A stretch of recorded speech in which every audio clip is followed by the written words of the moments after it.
5 years seems like a long wait between installments of Nintendo's popular Mario-themed party game series, but a new developer and some much-needed downtime has helped to freshen the antiquated franchise. Retooling the familiar multiplayer-focused board game fun with a deluge of new minigames and some intriguing updates to the flow of gameplay, Mario Pāti Nain shakes things up just enough to merit another trip around the block. But you may find that all of the changes are not welcome ones.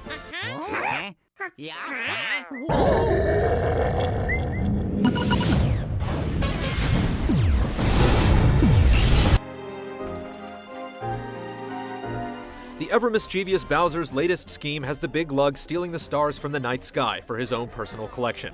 It's a meager plot setup to be sure, but the missing mini-stars also serve as a streamlined form of currency for the mustached plumbers and their posse to collect on their competitive minigame romps in order to win. They're in plentiful supply across each of Mario Pāti Nain's elaborately designed game board worlds, though holding on to your accrued stash for the long haul is more of a game of chance than skill. Grabbing 3 other friends and hitting the couch for competitive rounds of multiplayer party mode is where you'll find yourself spending the bulk of your time. Instead of traveling around the board independently, everyone is piled into a single vehicle for the first time in the series. Each player's turn puts them in the driver's seat, giving them control over the dice and making them the target of any perks or pitfalls they encounter along the path. In addition to picking up stars scattered around the board, there are plenty of opportunities to earn or lose them by competing in minigames, thwarting opponents, and tackling boss battles when you land on specific squares. Stages are now linear, and the player with the most stars by the end wins, but there are so many random variables at play that you can be on top of the pile 1 minute, only to find yourself losing big time moments later. It's amusing to watch pals get shafted in the midst of merciless competition, though the unpredictable chaos is less enjoyable when going it alone. Mario Pāti Nain's solo mode has you working your way through stages against the computer too, but failing to win forces you to replay the same level from scratch to progress. An aggravating prospect when most games take between 30 minutes to an hour to complete.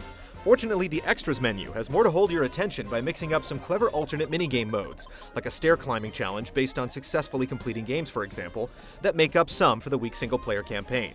There's also lots of bonus goodies to unlock in the museum, from new rides to extra stages, as you earn party points from playing.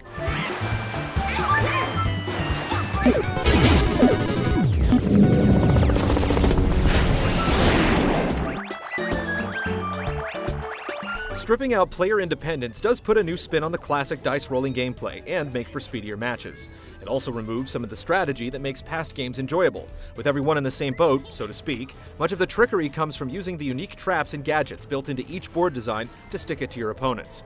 It feels rewarding in the rare moments when you can make it work to your advantage. From ghosts that give chase to conveyor belts that shift the flow of progress, there's a lot of moving parts in any given level that work both for and against you. Picking up special dice with smaller or larger number sets on them helps you finagle some memorable moves, yet it still feels like too much is left up to chance. The cutthroat nature of play, uncertain rolls of the dice, and unforgiving twists of fate can wildly shift the advantage between players in a split second. Exciting as this may be, it's often more frustrating than titillating.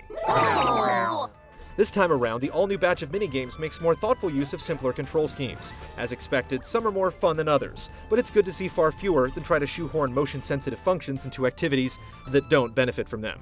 The addition of boss battles at the midway point and end of every stage also changes things up nicely by providing opportunities to team up with your enemies against a common foe, while secretly working against them all the while.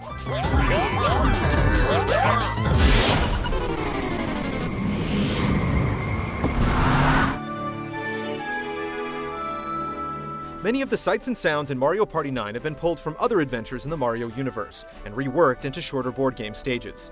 Every time the camera zooms out between turns to show more of the board, the series' personality shines through in the vibrant level designs.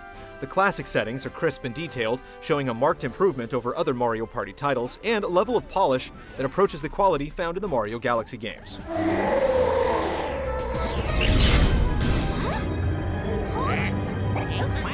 Mario Pāti Nain stands out from its predecessors with notable changes to the traditional formula that streamline gameplay and keep games moving along at a steady pace. While the spirit of these updates feels like a step in the right direction for the franchise, their execution isn't always on target. An over-reliance on random chance over strategy can quickly derail the experience when things go awry at the worst possible time. But when matches come together with the right balance, Mario Pāti Nain does deliver the fun this exuberant series is known for. Superstar!